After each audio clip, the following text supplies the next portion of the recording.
놀라운 부활 주일입니다.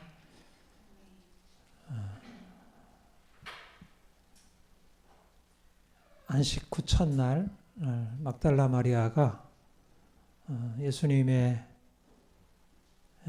무덤을 찾아왔는데 무덤 문이 열리고 들어가 보니 예수님이 누워있던 자리가 비어있고 너무나 놀라서 제자들에게 가서 이 소식을 알렸죠. 그때 제자들이 와서 보고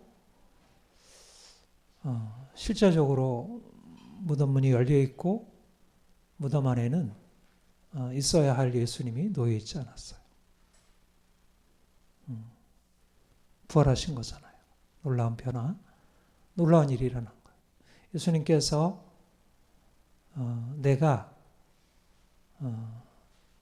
인자가 대장과 관원의 손에 넘겨서 죽임당하고 사흘 만에나 내가 살아나리라 말씀했고, 또 성경에서도 누차 얘기했지만 제자들은 그것을 믿지 않았고 그것을 깨닫지 못했어. 예수님이 하신 말씀이 실제적으로 일어날 것이라는 사실을 깨닫지 못하고, 이게 어찌 된 일이지? 예수님이 왜 없지? 누가 가진 걸까?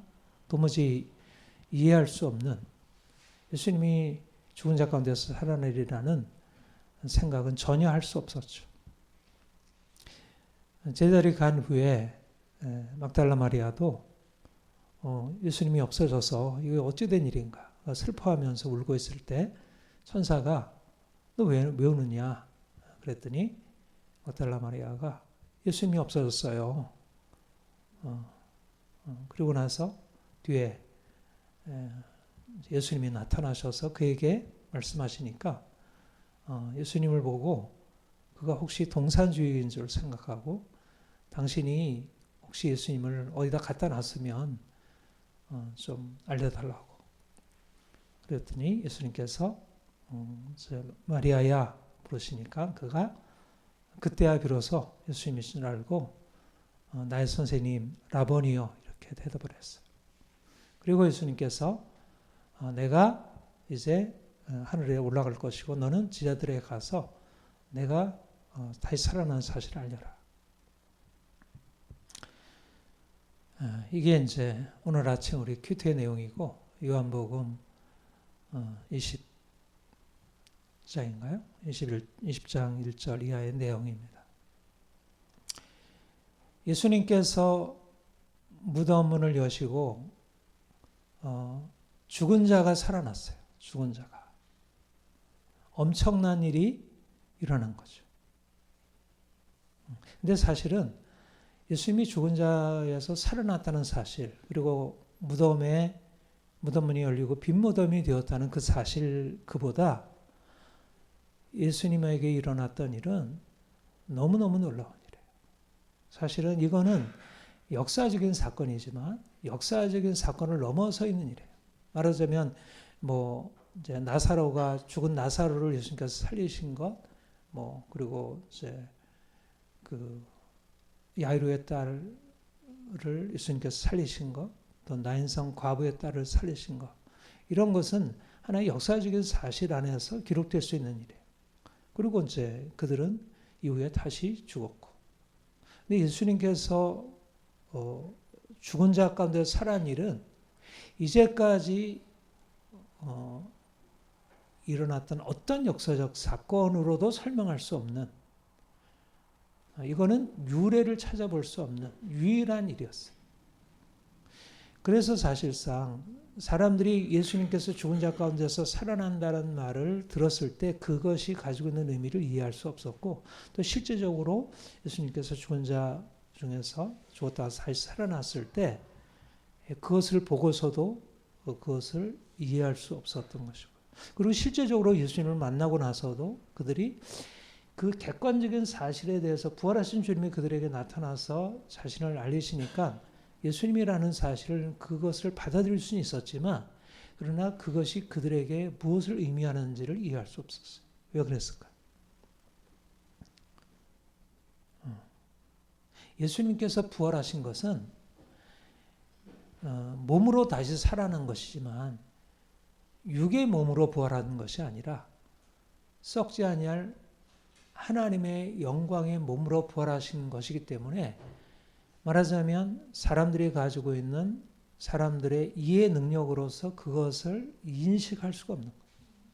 그래서 사람들이 알 수 있는 것은 눈에 보이는 하나님이 창조하신 피조 세계의 영역에 대해서 우리가 그것을 알 수 있지만 예수께서 죽은 자 가운데서 부활하셔서 그가 변화되신 그 몸의 상태는 설사 그들이 눈으로 본다 하더라도 그들이 보는 그분이 어떤 존재인지를 제대로 알 수 있는 게 아니었다는 거예요. 그래서 사실은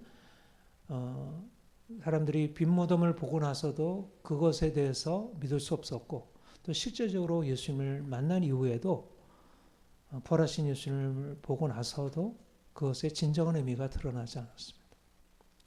근데 언제 예수님이 죽은 자 가운데서 부활하셨다는 사실을 제자들이 믿게 되고 많은 사람들이 그것을 깨닫게 되었을까? 언제?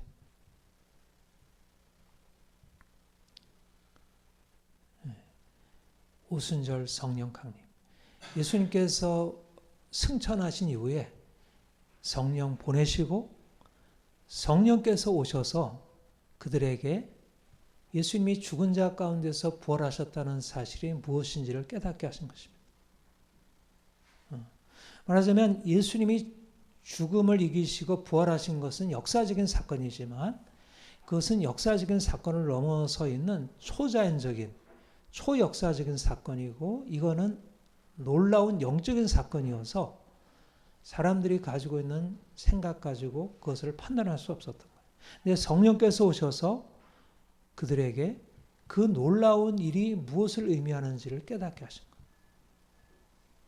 거예요. 그래서 오순절 성령 이후에 제자들도 그들이 성령 받기 이전에도 부활하신 주님을 그들이 만났고 승천하시는 주님을 그들이 보았고 그래서 사명까지 받았지만 그러나 그들이 성령 받고 나서 성령께서 그들에게 임하시고 나서 그들의 눈이 열리게 되고 그들의 영이 깨어나기 시작합니다. 그래서 부활하신 주의 영광이 어떤 것인지를 보게 되고 부활하신 주님은 영원하신 하나님의 아들이었다가 이 땅에 우리를 위해서 오신 분이고 그가 십자가에 죽으시고 그가 장사지연바 되었다가 사흘 만에 살아나신 것은 우리를 위한 구원의 일을 이루신 것이구나 하는 것을 깨닫게 됩니다. 성령께서 사도들에게 이것을 깨닫게 하시고 알리신 거죠. 그리고 사도들이 이 복음을 전한 거예요. 그리고 사도들이 복음을 전할 때 성령께서 그 복음을 통해서 사람들 안에 그 사도들을 통해서 전파된 그 복음의 내용이 깨닫게 되고 단지 그것을 머리로 깨닫는 게 아니라 그들의 영으로 부활하신 주님을 만나게 하는 것입니다. 놀라운 것은 그들이 부활하신 주님과 직접적으로 대면해서 만나게 된 거예요. 네. 말하자면 예수님이 역사적으로 부활하신 것은 십자가 달리신 이후에 사흘 만에 일어난 일이지만 그러나 실제적으로 사람들이 예수님이 부활하신 것의 의미를 깨닫는 것은 성령께서 오셔서 제자들에게 예수 그리스도께서 죽고 다시 살아나신 것이 무엇을 의미하는지를 가르쳐 주시고 사도들의 복음이 전파될 때 성령께서 사람들의 마음에 예수께서 누구신지를 깨닫게 하시고 그 예수님께서 그들에게 오셔서 성령으로 그들의 마음 안에 그분을 보고 알게 하신 것입니다.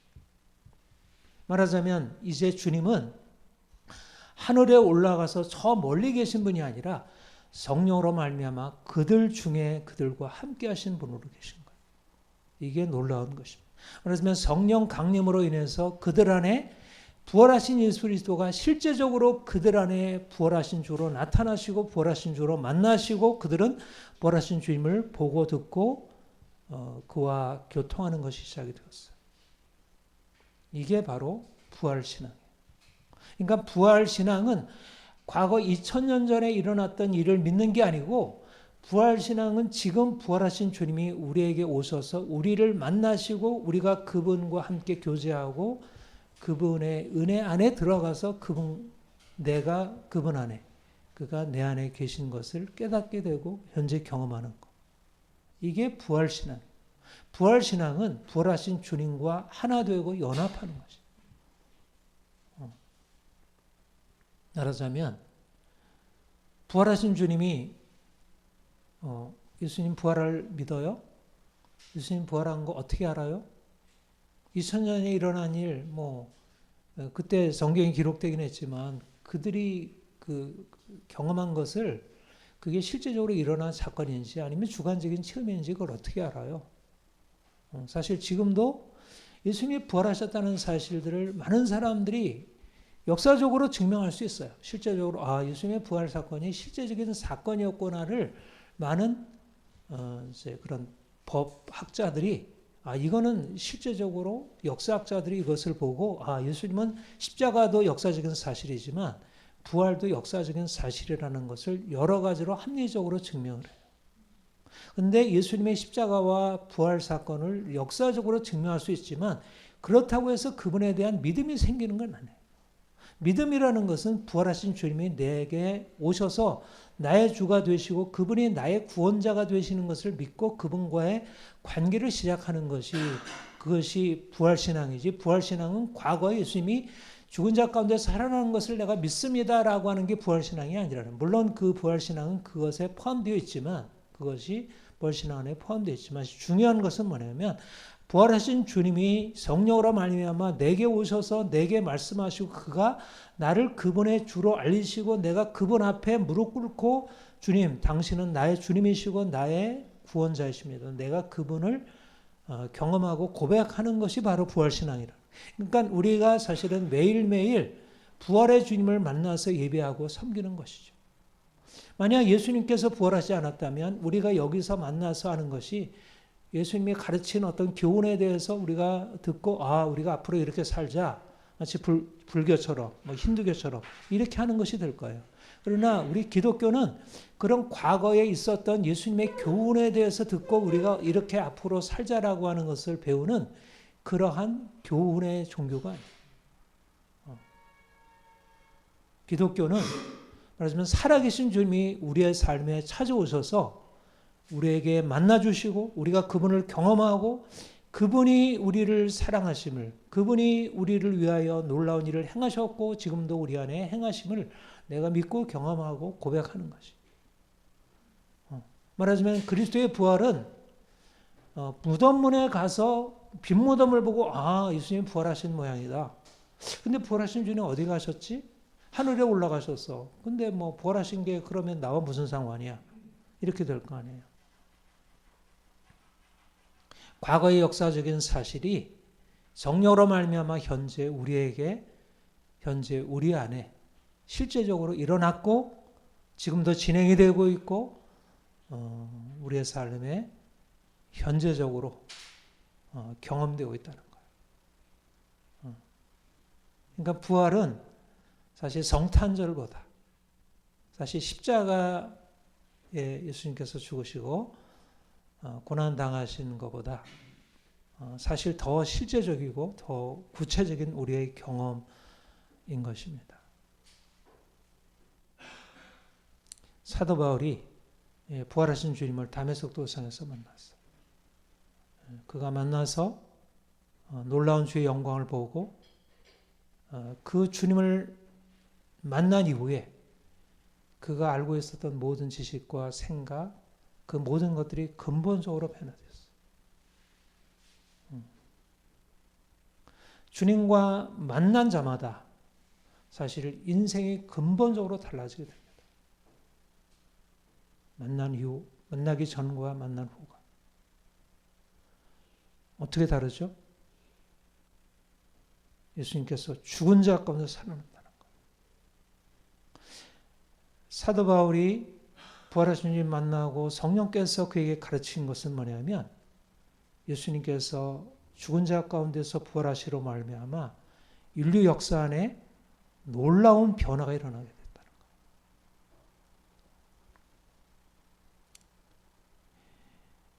성령께서 예수님의 죽음과 부활에 관하여 사도 바울에게 계시한 바가 무엇이냐면 예수님이 오시기 전에 많은 사람들이 나름대로 인생을 부지런히 열심히 최선을 다해서 행복을 위하여 잘 살기 위해서 노력하고 애쓰지만 그들은 절망적인 공경에 처해 있다는 것입니다. 근데 그 공경의 가장 주된 원인은 뭐냐면 아담이 범죄하고 아담의 죄로 말미암아 이 땅에 죄가 들어오고 죽음이 들어온 것입니다.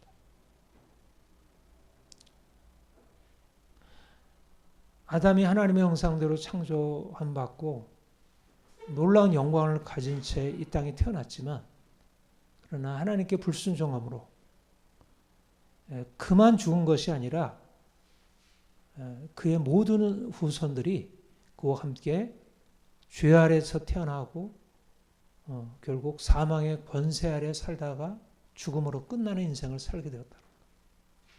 이것이 아담 이후에 예수님 오시기 전까지 모든 사람들의 형편이에요. 이것이 성령께서 사도 바울에게 가르쳐 주신 놀라운 진리예요. 인간에 관한 진리, 역사에 관한 진리. 사람들이 경험적으로 이성적으로 알 수 있는 것을 넘어서 있는 영적인 진리가 뭐냐면 사람들은 죄 아래 있고 사망의 권세 아래 있다는 거예요. 그래서 에베소서 2장 1절에서 너희가 죄와 허물로 죽었다 이렇게 말씀하고 있어요. 너희가 죽을 것이다 이렇게 말한 게 아니라 너희가 죄와 허물로 죽었다 이렇게 말했어요. 죽었다. 이미 죽었다는 거예요. 아담의 후손들은 이미 죽은 자라는 것입니다. 하나님을 떠나 있고 그들의 삶에는 죄로 인한 하나님의 저주가 드리워져 있고 그들은 심판 아래 있고 그들이 아무리 노력하고 애써도 이 죽음의 권세, 이 저주의 권세로부터 자유로울 수 없다는 것. 이게 성경이 말하는 인간에 대한 평가이고 역사에 대한 평가예요. 왕이라도 부자라도 어떤 세상에 탁월한 것을 이룬 사람이라 하더라도 그들은 예외 없이 아담의 후손이면 모두 다 죄 아래 있고 죽은 자라는 것입니다. 이스라엘 백성들 하나님께서 택하셨지만 그들이 율법을 받고 율법에 따라서 그들이 살려고 애썼지만 그러나 그들의 율법이 그들을 구원하지 못했다는 것입니다. 그들이 죄와 사망의 권세로부터 율법이 그들을 건져낸 게 아니라 오히려 율법이 그들을 더 깊은 죄악으로 이끌고 오히려 그들을 더 깊은 진노와 저주로 이끌게 되었다는 거예요. 율법을 가지고 있는 유대인이나 율법 없이 자기 욕망대로 행하는 이방인이나 할 것 없이 모든 사람들은 다 죄 아래 있고 죽은 자들이다.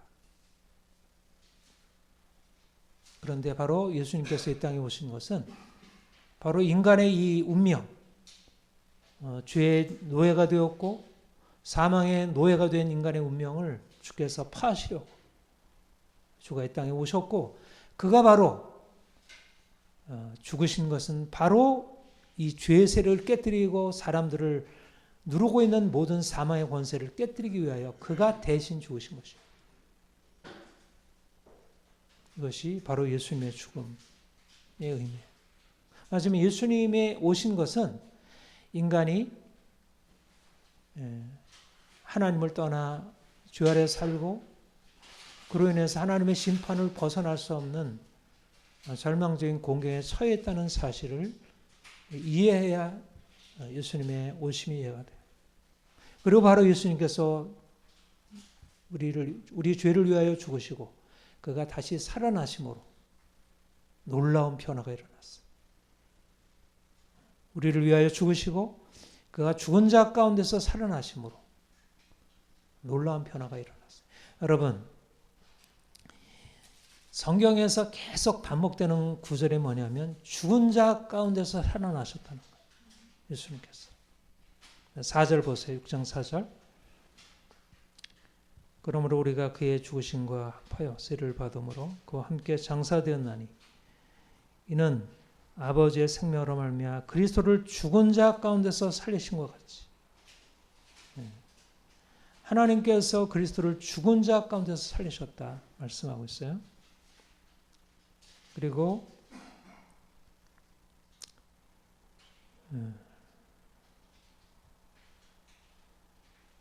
9절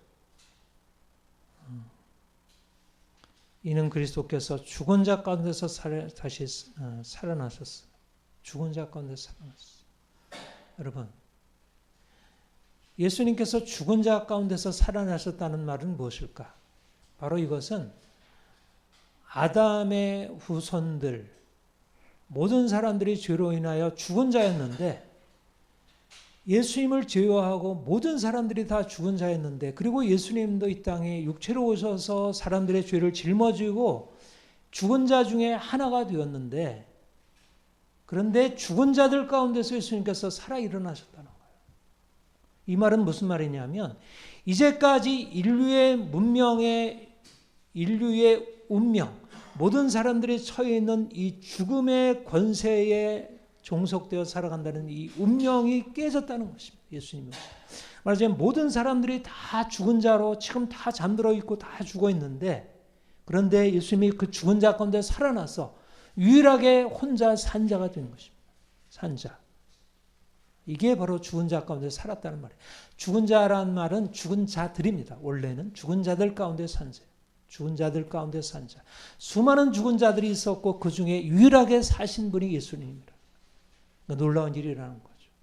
그러니까 모든 사람들은 육체로 살아있지만 실제적으로는 그들이 하나님을 떠나 하나님의 심판 아래 있고 저주 아래 있고 진노 아래 있고 죽음의 권세 아래 있고 그래서 그들은 결국 계속 죽음을 향해서 나아가지만 그러나 예수님께서 그들을 위하여 죽고 그들의 죽음에 참여하셨지만 그 죽음으로 끝난 게 아니라 그분의 죽음은 그분의 죽음에 세상 사람들이 죽음에 참여하심으로 오히려 그 죽음의 권세를 깨뜨리시고 죽음의 권세를 벗어나서 놀라운 생명으로 보내시고 다시는 죽지 아니할 다시는 죽음의 권세에 종속되지 아니할 영원한 생명으로 그가 부활하셨다는 거예요.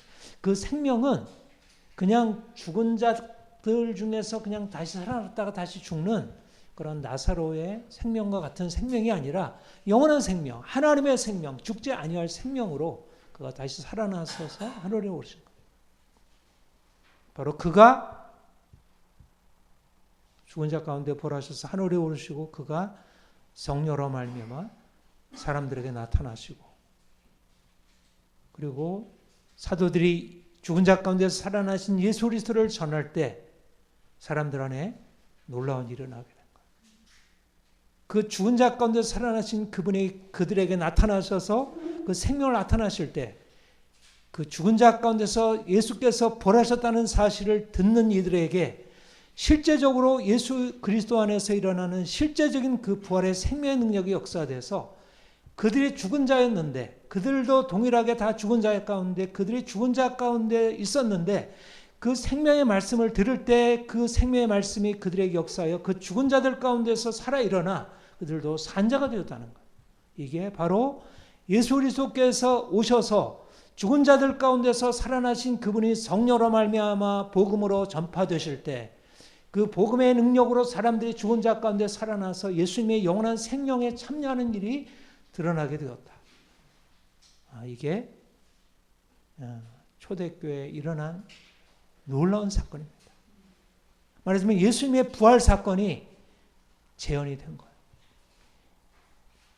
2000년 전에 예수님이 예루살렘 골고다 십자가에 갈리시고 아리마다의 요셉의 무덤에 장사되었다가 거기서 살아 일어났는데 살아 일어나신 그분이 하늘에 오르시고 성령께서 예수께서 죽은 자 가운데서 부활하셨다는 사실을 선포하실 때 그 복음을 듣는 자들 안에 그 예수님의 그 부활의 생명이 역사돼서 그들이 죽은 자 가운데서 살아 일어나 그들이 생명 안으로 옮겨지는 놀라운 변화가 일어나게 된 거예요. 영으로 일어나게 된 변화.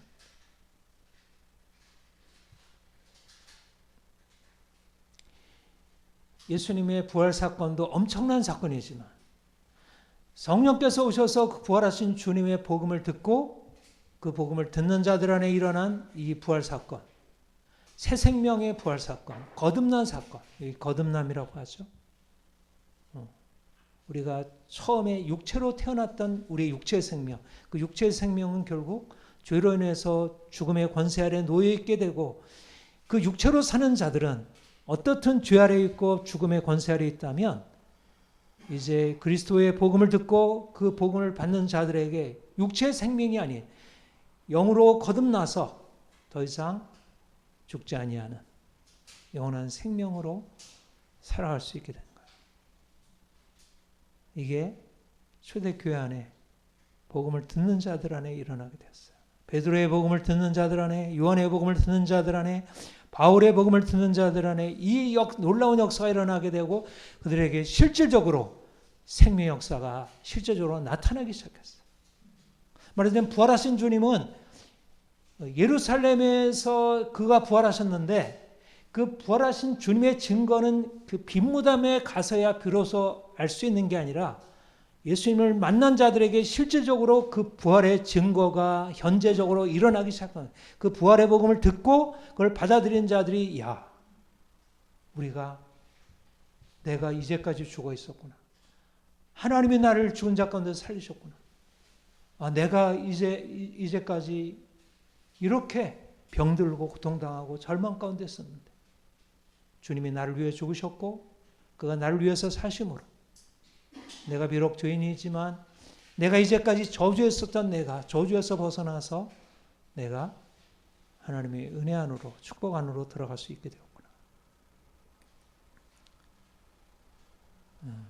하나님, 예수 그리스도의 아버지 하나님이 나의 아버지가 되시고 예수님이 나의 주가 되셔서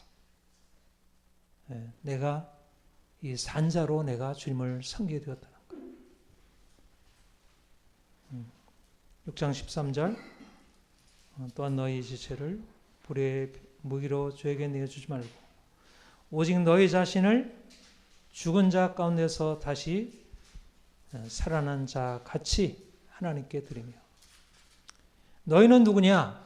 죽은 자 가운데서 다시 살아난 자이다.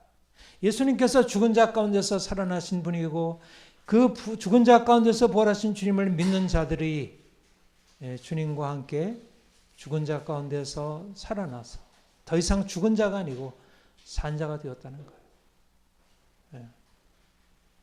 이게 우리 안에 일어난 일입니다. 우리가 주님을 믿을 때 우리 안에 일어난 일이에요. 주님이 우리에게 오셔서 나를 향해서 말씀하시고 나의 모든 죄에 대하여 주께서 다 용서하시고 나를 사하시고 나를 그분의 자녀로 받으셨다는 이 놀라운 사실을 깨닫게 하시고 거기에 반응하게 된 거예요. 말하자면 내가 무엇을 해서가 아니라 주님이 내게 그냥 찾아오셨고 또 내 눈을 열어서 듣고 보게 하시고, 야, 이 놀라운 일이 있네. 예수님이 계시네. 아버지가 계시네. 나는 이제 고아가 아니네. 나는 이제 절망이 아니네. 나는 이제 가난하고 약하고 문제가 아니네. 내 인생의 형편은 여전히 문제로 가득 차 있고 여전히 나는 실패자이고 나는 제대로 할 수 있는 게 아무것도 없지만, 여전히 내 인생에 달라진 것은 없지만, 내가 달라진 것이 없지만 내가 행한 무엇으로가 달라진 게 아니라 하나님이 그리스도 안에서 내게 행하신 일이 나를 바꾸었고, 이 영원한 놀라운 사실이 이제 내게 있는 한 이전에 나는 더 이상 없다. 이전의 실패자, 이전의 모든 것을 제대로 할 수 없는 절망과 두려움 가운데 살던 나는 이제는 더 이상 없다. 이전 것은 지나갔으니 보라 새 것이 되었도다.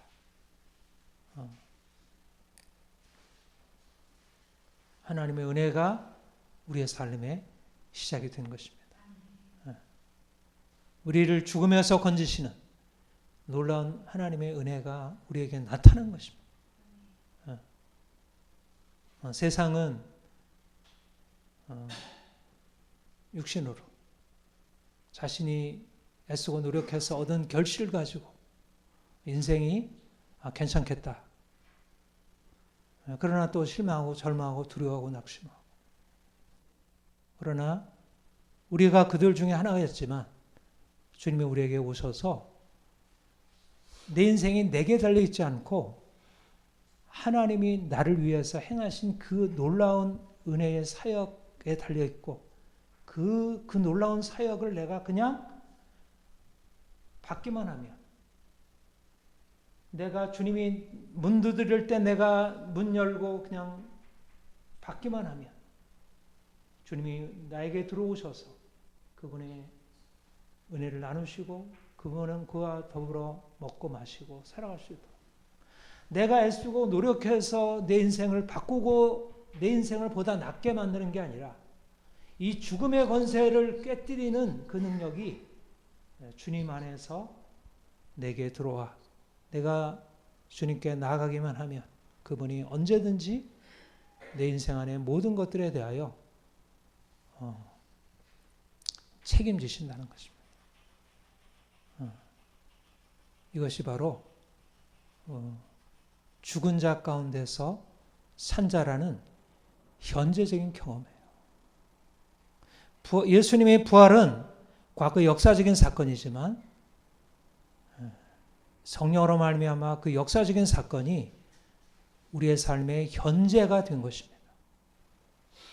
내가 주님께 나아가기만 하면 주님은 언제든지 내 삶에 들어오셔서 내게 그 사랑을 말씀하시고 그분의 놀라운 것을 우리에게 나눠주시는 거예요. 내가 가진 의가 아니라 그분이 가지고 있는 것으로 내 삶의 모든 풍성함으로 채워가시는 것입니다. 여러분,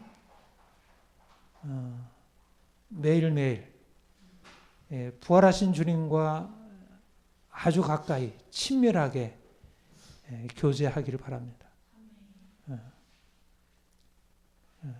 그러니까 말하자면 세상이 가지고 있는 세상의 형편, 지금 우리 사실은 우리 여러 가지 문제 상황이 있잖아요. 여러 가지 문제, 고통. 그런데 다른 것은 이 세상은 어둡고 이 세상은 문제로 가득 차 있지만 말하자면 주님께로부터 오는 그 빛은 그야말로 영원한 평화, 영원한 안전, 세상이 알지 못하는 평화, 세상이 알지 못하는 안식.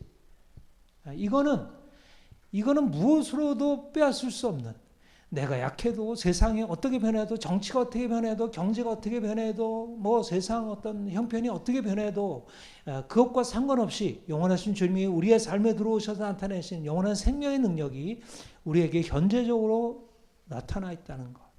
그러니까 우리는 늘 그분 안에서 그분의 주시는 은혜를 누리고 그분의 주시는 평강으로 살아갈 수 있습니다. 그리고 중요한 것은 사실은 부활하신 주님이 우리에게 오셔서 행하시는 근본적인 변화가 있어요. 아까 이제 사도 바울이 주님 만난 이후에 성령으로 말미암아 그에게 놀라운 것을 계시하셨다 그랬어요. 말하자면 사람들이 경험으로 이성으로 알고 있는 것과는 다른 세상을 말씀하는 거예요. 우리가 눈으로 보고 알고 있는 세상과 다른 세계가 있다는 거예요. 다른 세계의 역사가 전개되고 있다는 거예요. 이게 구속사죠. 구속사. 우리는 사실은 일반 역사 안에 사는 것 같지만 일반 역사를 넘어서 하나님의 구속사 안에 있는 것이에요. 특별히 그 구속사의 정점이 누구냐면 예수 그리스도예요.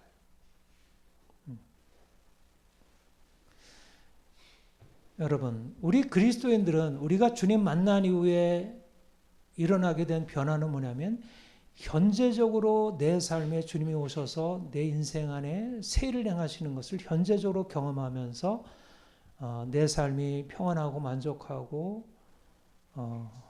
이렇게 안정적으로 살아갈 수 있는 현재적인 경험이 있지만 단지 그런 내적인 평안의 경험 그것만이 아니라 우리의 생각이 바뀌어지는 거예요. 생각. 우리가 이전에는 눈으로 보는 것을 가지고 그리고 또 뭐 여러 학문들에서 얘기하는 그런 전문가들이 얘기하는 걸 가지고 우리가 살아가는 삶을 이해하고 해석을 해왔죠. 그런데 우리가 주님 만난 뒤에 우리의 생각이 어디에 근거해서 하게 되냐면 말씀에서 우리에게 가르쳐 주는 것으로 생각하기 시작해요.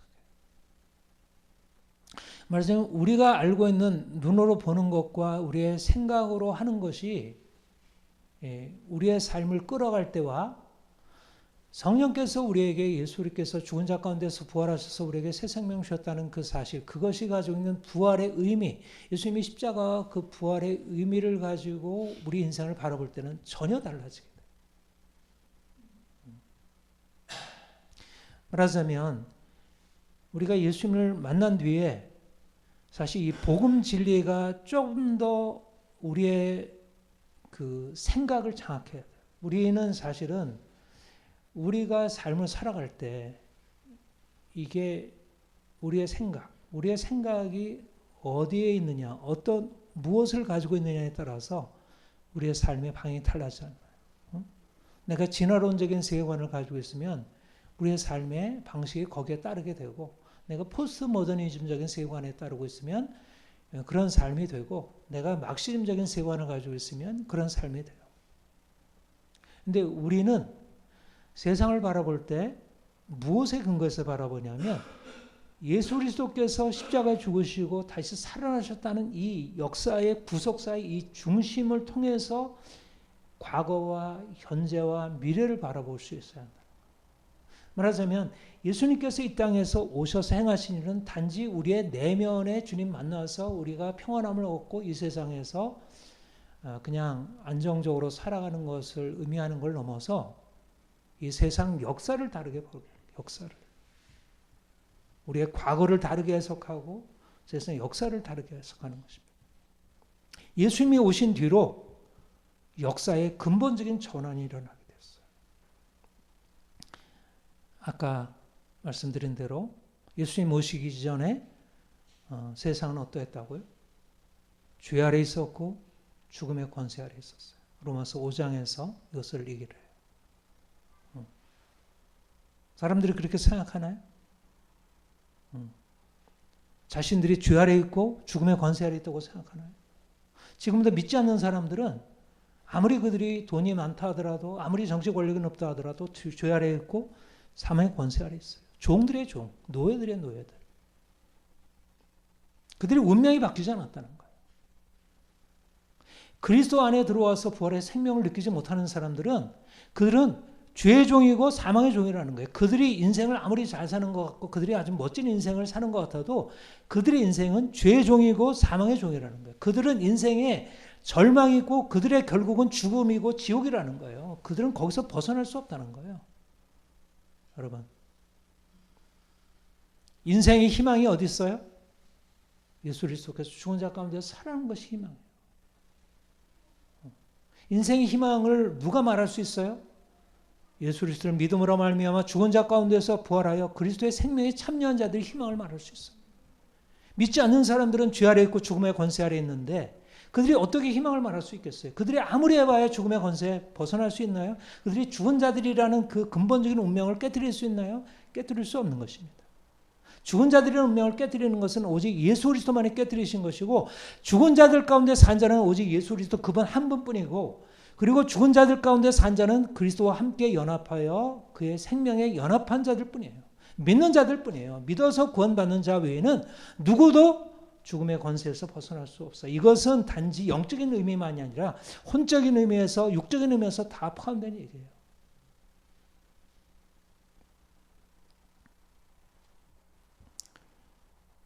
주님이 우리에게 오셔서 하신 일이 뭐냐면 우리를 죽은 가운데서 살리셨고, 그리고 우리를 죄의 멍에서, 죄의 종된 자리에서 우리를 자유케 하셨어요. 6장 12절에 보면 그러므로 너희는 죄가 너희 죽을 몸을 지배하지 못하게 하여 몸의 사역에 순종하지 못하고. 너희 죄가 죽을 몸을 지배하지 못한다 말할 때 이게 지배한다는 말이 바실류라는 말이에요. 왕노릇하다.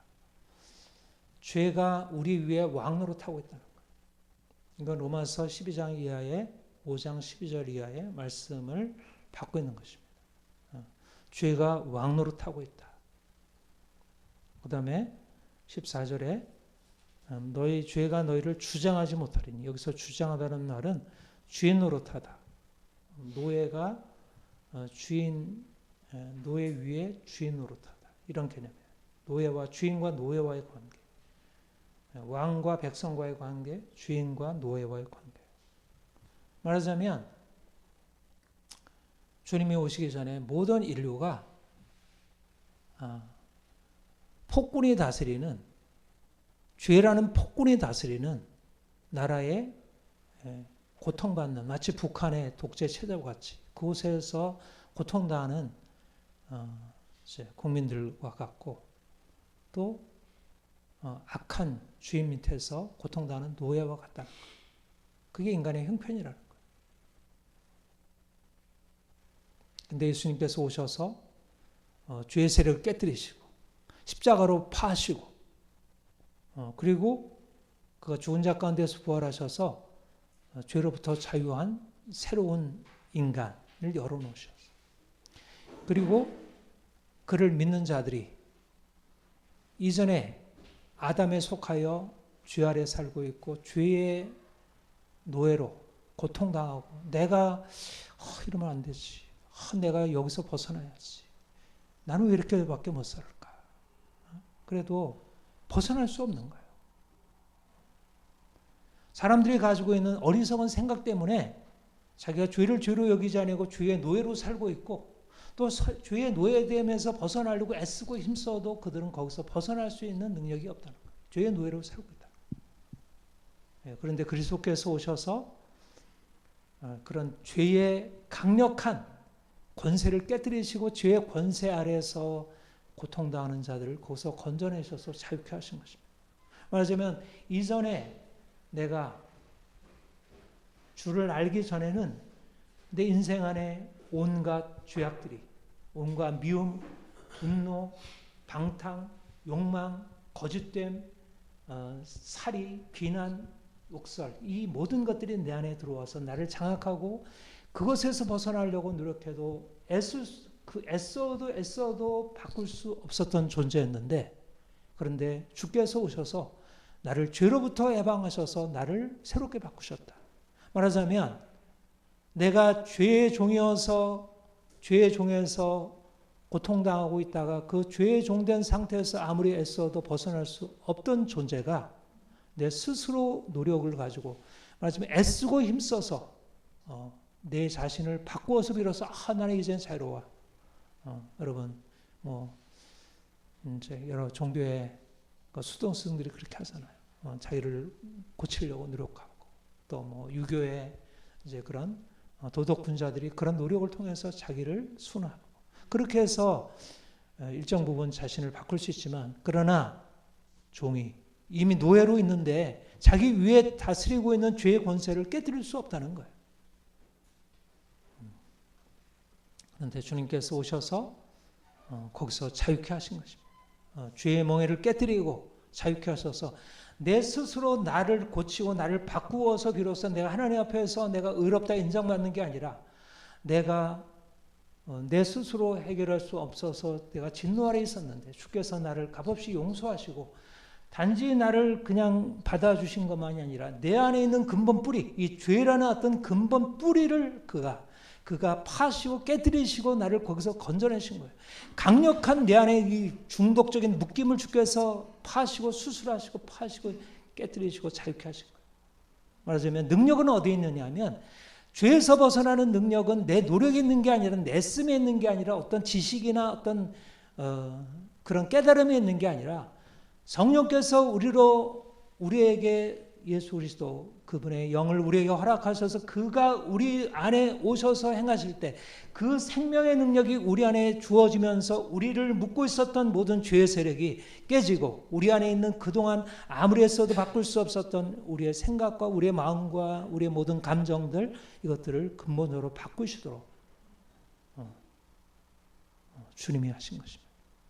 주님이 하신 것입니다. 나를 죽음에서 살리시는 것도 주님이 하시는 일이고 내 삶에 평안을 주시는 것도 주님이 하시는 일이고 내가 과거에 나를 묶고 있었던 죄의 세력에서 벗어나는 것도 주님이 하시는 일이에요. 은혜가 하는 일이라는 거.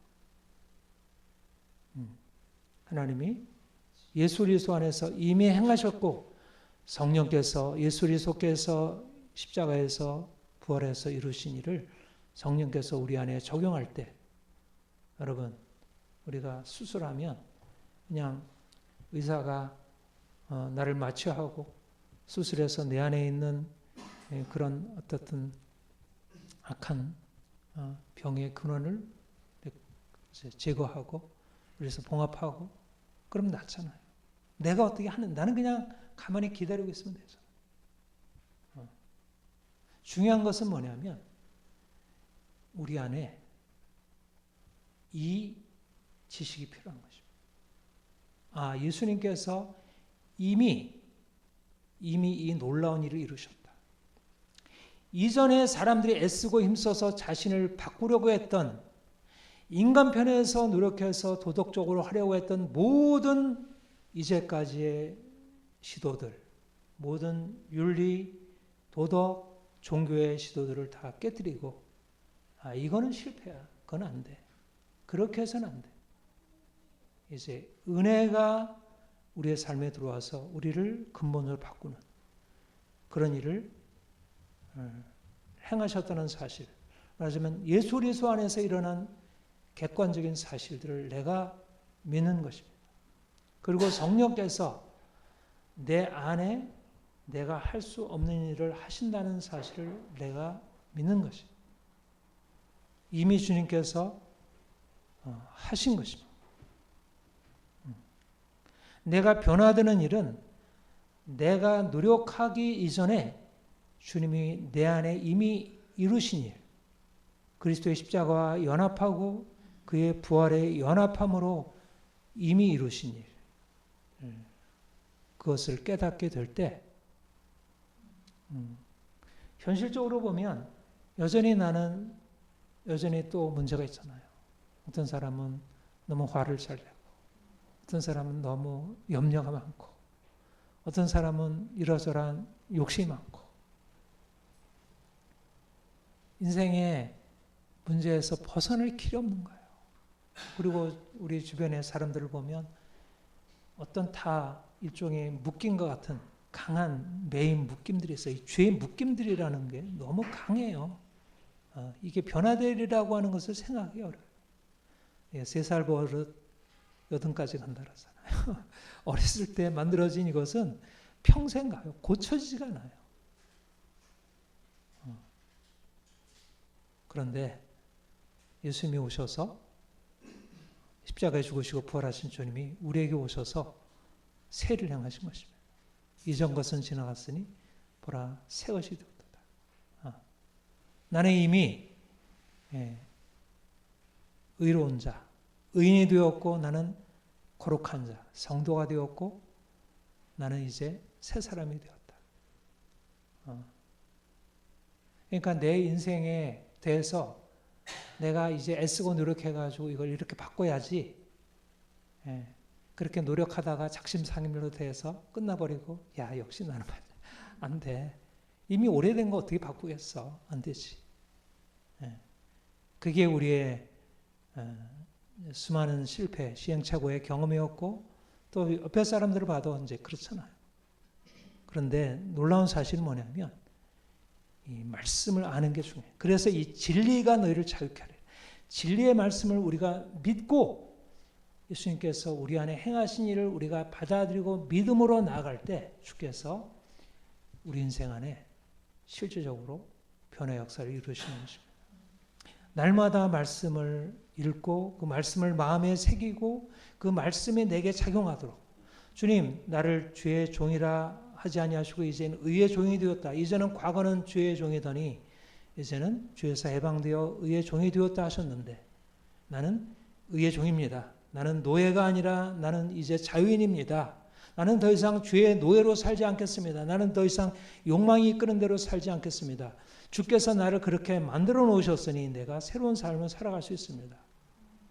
이 새로운 정체성으로부터 우리 인생의 새로운 미래가 열리게 되고 이제 앞으로 우리의 미래를 바라보는 이제까지 과거에 우리를 붙들고 있던 것들이 끊어졌고 이제 우리 앞에 새로운 이제까지 열매 맺지 못하던 우리 인생에 열매 맺게 되었고 이제까지 나쁜 열매 맺던 우리가 이제 좋은 열매 맺을 수 있도록 우리가 새로운 존재로 변화가 되는 것입니다.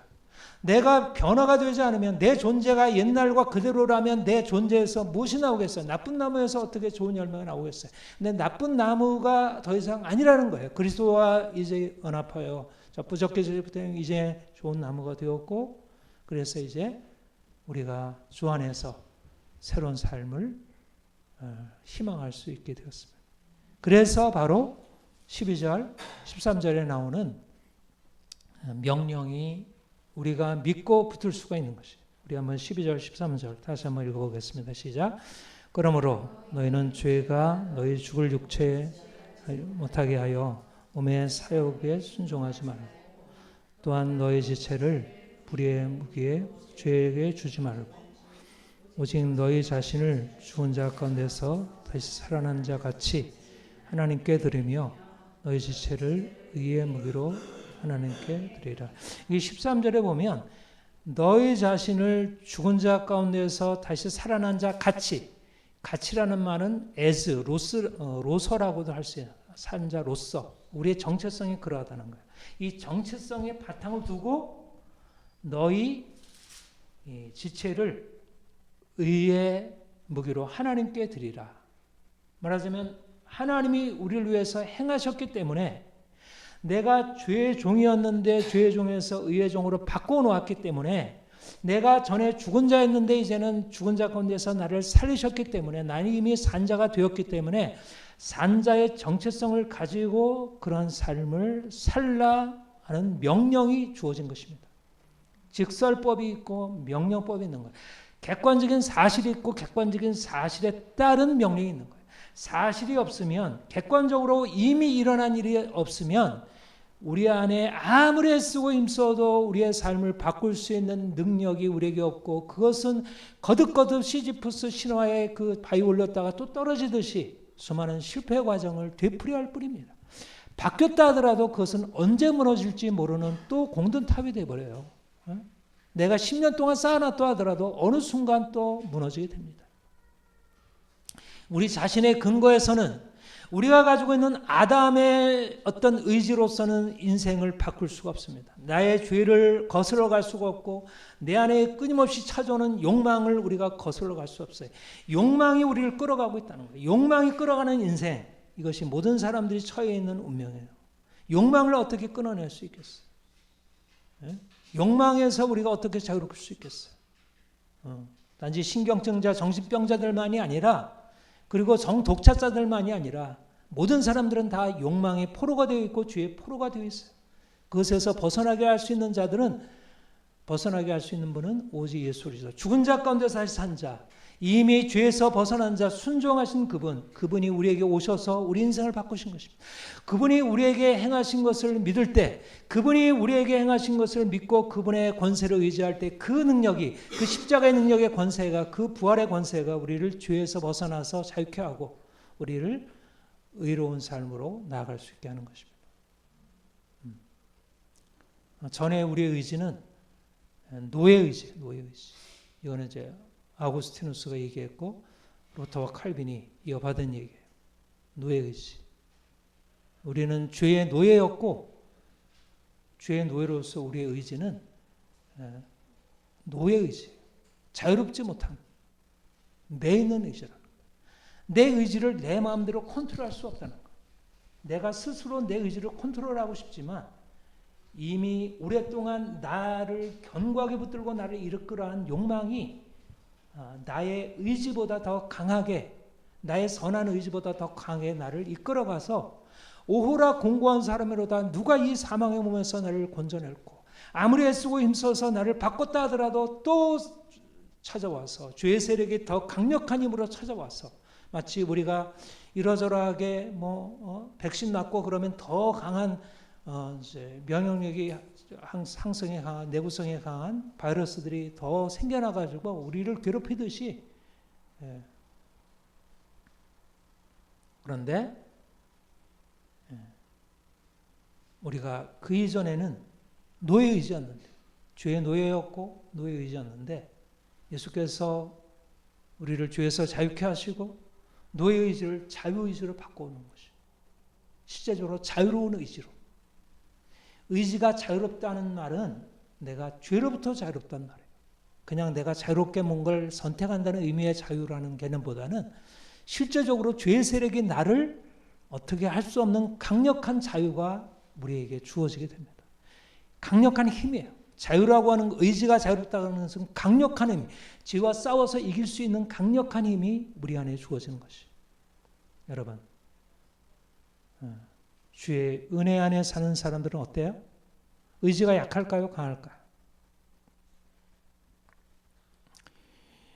우리의 이전에 욕망으로 치닫는 의지, 의지가 노예가 되어서 거기에 묶여서 사는 그 강력한, 또 그것도 강력한 하나의 의지죠. 그리고 실제적으로 뭔가를 하고자 하지만 할 수 없는 그 약한 의지.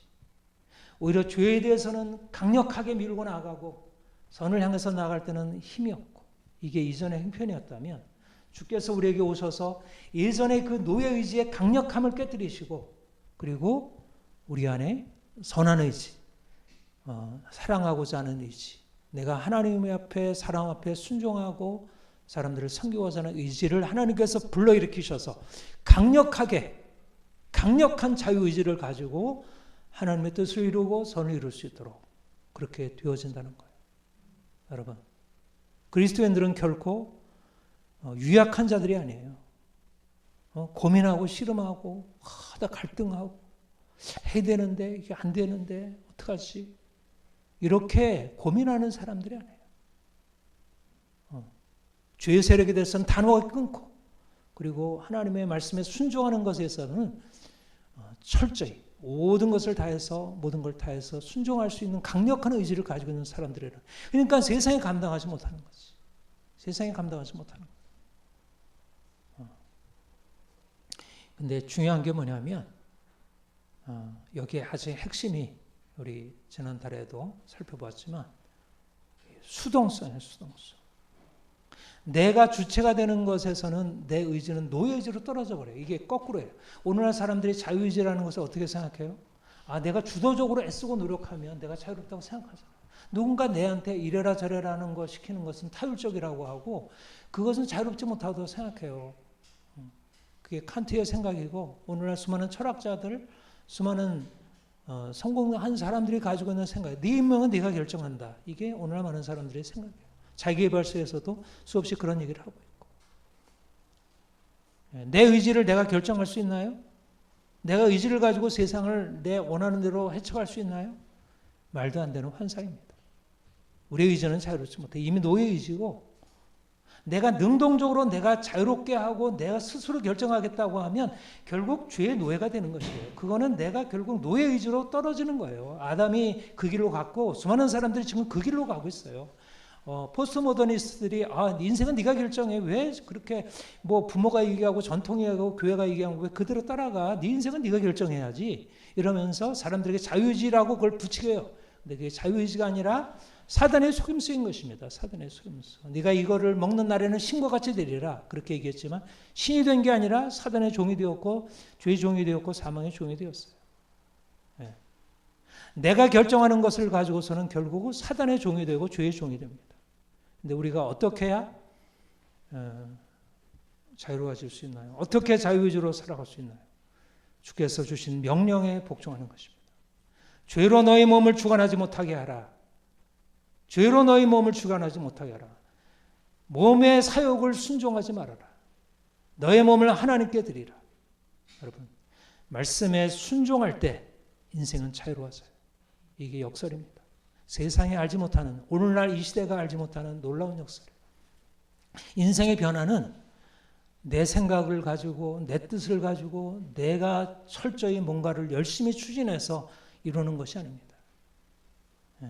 정치인들이 그렇게 말하고 있고, 사업하는 사람들이 그렇게 말하고 있고 운동하는 사람들이 그렇게 말하고 있지만 그것은 인생의 변화를 가져오지 못하고 역사의 변화를 가져오지 못하고 진정으로 세상을 바꾸지 못해요. 그것은 오히려 세상을 망가뜨리는 거예요.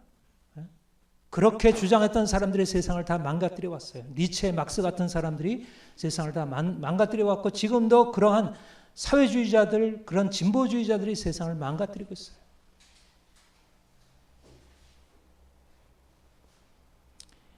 무엇이 진정으로 자유롭게 하는가? 무엇이 진정으로 인생을 놀라운 성공으로 이끄는가? 철저히 주의 명령에 순종하고 따르는 수동적인 능동성. 내가 말씀을 받고 나로부터 시작하는 게 아니라 주의 말씀으로부터 시작하는 거예요. 그가 행하신 일에 대해서 내가 믿음으로 받아들이는 것에서 내 인생을 바라보고 내 인식도 내 생각도 내 사고로부터 출발하는 게 아니라 하나님의 말씀으로부터 시작하고 그리고 내가 무엇을 할까에 있어서도 내 자신으로부터 시작하는 게 아니라 현실에 내가 근거해서 현실을 보고 이렇게 하면 되겠다 저렇게 하면 되겠다 이렇게 해서 하는 것이 아니라 주께서 나에게 명하시는 명령을 쫓아서 그 명령이 내게 합당하지 않고 그게 나한테 귀찮고 그렇게 하면 현실적으로 어떤 것도 내게 유익을 줄 것 같지 않지만 말씀의 명령이 내 마음에 있고 내가 그 말씀에 따라 순종하고자 하면 실질적으로 삶에 놀라운 변화가 일어나기 시작해요. 왜냐하면 말씀은 창조의 능력이 있어서 그래요. 죄의 세력을 깨뜨리고 죄의 세력이 우리의 삶을 저주로 끌어갔잖아요. 그런데 말씀을 순종하면 죄의 세력이 더 이상 나를 지배할 수 없어요. 내가 하나님께 순종하느냐 내가 말씀에 순종하느냐 아니면 죄의 세력 욕망에 순종하느냐 둘 중에 선택이에요. 오늘날 많은 사람들이 하나님의 순종하는 것을 버리고 자기 욕망을 따르다가 결국 죄의 노예가 되고 죽음의 노예가 되고 고통스러운 결말을 맞아요. 우리에게 필요한 것은 우리에게 있지 않습니다. 우리에게 필요한 것은 주께 있어요. 주께. 생명의 능력이 주께 있어요. 우리를 변화시키는 능력도 주께 있어요. 주님은 우리의 빛이시고 그분은 우리의 열이셔요. 마치 태양이 우리의 빛으로 우리가 어떻게 해야 할지 우리를 보게 하잖아요. 태양은 열이기 때문에 에너지의 근원이에요. 태양으로부터 에너지를 받아야 돼요. 받아야 됩니다. 태양의 에너지를 받아서 우리에게 주어진 식물, 동물, 자연들이 결국 우리의 에너지의 공급원들이잖아요. 우리 자신에게 지식이 있고 지식이 있지 않고 우리 자신 안에 현실을 판단할 수 있는 능력이 있지 않고 주께 주의 빛 가운데 우리가 어떻게 살아갈지가 보이고 또 내가 어떻게 살아갈까 하는 우리의 삶의 능력 이것은 우리 자신에게 있지 않고 사람들에게 있지 않고 현실적인 어떤 돈이나 이런 다른 것에 있지 않아요. 철저히 주께 달렸어요. 주 부활하신 주의 성령께서 우리에게 오셔서 그 능력으로 그 부활의 능력, 죽음을 이기는 부활의 능력, 죄를 이기는 그 능력으로 우리에게 주실 때 우리가 그 능력 받아서 우리가 수동적으로 그 능력 받아서 그 능력을 받아서 우리 안에 능력이 나타나서 능동적으로 죄와 싸우고 세상과 싸우고 하나님의 뜻을 이룰 수 있는 것입니다. 주님이 죽은 자 가운데 부활하셨어요. 세상 사람들은 그냥 신화적인 얘기지. 기독교인들이 믿고 있는 죽은 자의 부활, 그게 무슨 다 그렇지만 그러나 우리 믿는 사람들에게는 예수님의 부활의 없이는 우리를 설명할 수 없습니다. 우리가 이제까지 일어난 우리 인생 안에 일어난 변화를 설명할 수 없어요. 그리고 그 그리스도의 부활로 말미암아 우리가 얼마나 세상을 다르게 보게 되는지. 눈으로 보는 것들은 사실상 굉장히 화려해 보여도 너무나 어둡고 너무 절망적이에요. 그런데 눈으로 보이지 않는 주님께서 십자가에서 죽으시고 다시 부활해서 하늘에 오르셔서 우리에게 성령으로 우리에게 열어주시는 세계에 대한 새로운 비전. 저를 믿는 자들 안에 하나님이 열어주시는 생명의 능력이 역사되고 있다는 것. 우리가 그 비전을 따라서 주의 명령에 순종하고 나아가게 되면 현실이 그렇게 암담하고 전혀 바뀌지 않을 것 같은 현실이 하나씩 하나씩 놀랍게 바뀌어지는 것을 보게 됩니다. 이게 사도행전의 역사였고 하나님께서 신실한 주의 제자들을 통해서 이루신 세계를 바꿔온 역사예요. 지금도 부활하신 주를 만난 사람들은 이런 놀라운 비전을 가지고 세상을 향하여 힘있게 진군하고 세상과 싸우고 세상을 변화시키는 역사에 참여하게 됩니다. 우리는 보통 사람들이 아니에요. 우리는 세상에 어떤 뛰어난 사업가와 뛰어난 정치인과 비교할 수 없는 엄청난 하나님의 어떤 비전에 참여한 사람들이에요. 주님께서 세상을 심판하러 다시 오실 텐데 온 세상이 이제 그분 앞에 다 책임지고 그분 앞에서 심판을 받을 텐데 누가 그분 앞에서 제대로 인정을 받을 수 있을까? 지금 부활하신 주님과 함께 친밀하게 교제하고 진리의 말씀 안에서 우리의 상황을 살피고 주님이 우리에게 명하시는 그 부르심에 우리가 온전히 순종하고 나아가는 사람들, 하나님이 우리 안에 놀라운 일을 이루시리라 믿습니다.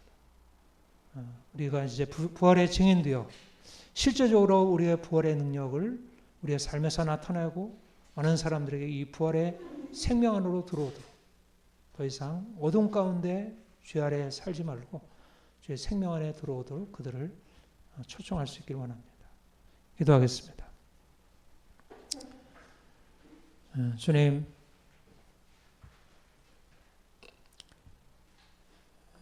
많은 사람들이 예수님의 십자가도 예수님의 부활도 2000년에 있었던 하나의 과거의 역사적인 사실에 불과하고 지금 자신의 현재적인 삶과는 전혀 무관하다고 생각하고 세상의 흐름에 쫓아 살아가고 있습니다. 그러나 주님이 부활하셨고 하늘에 오르셨고 성령으로 말미암아 우리 가운데 다시 오셔서 자신의 벌의 생명을 나타내시고 우리로 하여금 생명의 주님과 함께 교통하며 연합하여 살게 하시니 감사합니다. 주님 안에서 열려진 새로운 비전을 우리가 명확하게 인식하기를 원합니다. 우리가 눈으로 보고 듣고 우리의 머리로 생각하는 것으로 판단하고 행하지 않게 하옵소서. 세상 욕망을 따라 행하는 것은 결국 죽음에 이르는 길이요. 우리가 주의 은혜에 힘입어 주가 가신 길 따라서 주의 명령 따라 순종하며 행할 때 우리에게 놀라운 생명 역사가 일어날 것을 믿습니다. 주님, 주 안에 감추니 놀라운 비밀들을 더 깊이 깨닫고 우리가 부활하신 주님과 더 친밀하게 연합하여 살아가게 하옵소서. 이 생명의 주님 온 땅에 증거하고 이 생명의 주님이 우리의 삶의 구석구석 안에 우리의 가정 안에 우리의 일터 안에 이 땅 가운데 놀랍게 나타나게 하옵소서. 우리가 주의 증인되어 참으로 주의 크신 이름 나타내기를 원합니다. 감사합니다. 예수님의 이름으로 기도합니다. 아멘.